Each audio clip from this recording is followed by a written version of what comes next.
Ravneet Singh bit మరి మా రాహుల్ గాంధీ వీళ్ళు చేసిన వాక్యాల్ని తీవ్రంగా ఖండిస్తూ మరి మా పిసిసి అధ్యక్షుడు మహేష్ కుమార్ గౌడ్ గారి పిలుపు మేరకు మరి రాష్ట్ర వ్యాప్తంగా నిన్న నిరసన కార్యక్రమాలు చేపట్టడం అనేది జరిగింది.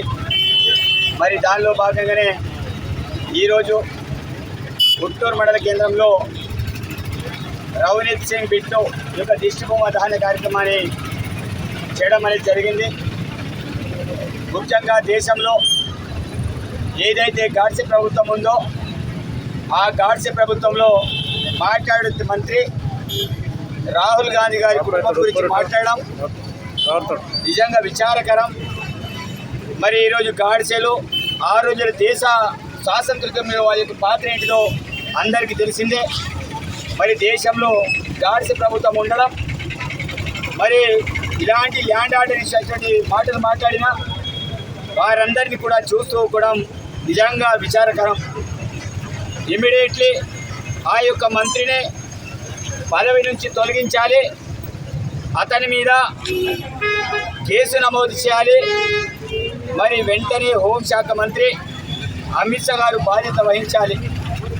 ఎందుకంటే దేశంలో మత విద్వేషాలు రెచ్చగొట్టడానికి, కులాల మధ్య మతాల మధ్య చిచ్చు పెట్టడానికి ఈరోజు పదవులు ఉన్నటువంటి మంత్రులు ఆ రకంగా మాట్లాడితే దానికి అర్థం ఏంటిది?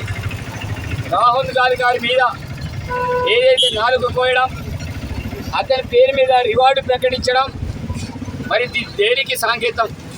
మరి రాహుల్ గాంధీ గారి కుటుంబం గురించి ఈరోజు భారతదేశంలోనే కాదు ప్రపంచంలోనే అందరికీ తెలుసు. వాళ్ళ కుటుంబం భారతదేశం కోసం ఏం చేసింది, వారి కుటుంబం దేశం కోసం ఏ రకంగా ప్రాణాలు అర్పించింది.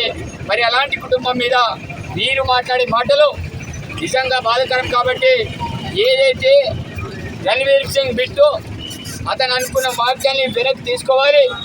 తప్పకుండా వెనక్కి తీసుకోకపోతే తప్పకుండా మేము కూడా ప్రకటిస్తున్నాం. ఏజే ఖానాపూర్ శాసనసభ్యులు నేను కూడా ప్రకటిస్తున్నాను. అతని తల్లిని ఎవరైతే తీసుకొస్తారో మా నాన్న సంపాదించిన భూమి 1 ఎకరం 38 గుంటలు నేను కూడా రాసిస్తా. ఎవరైనా తీసుకురావాలి.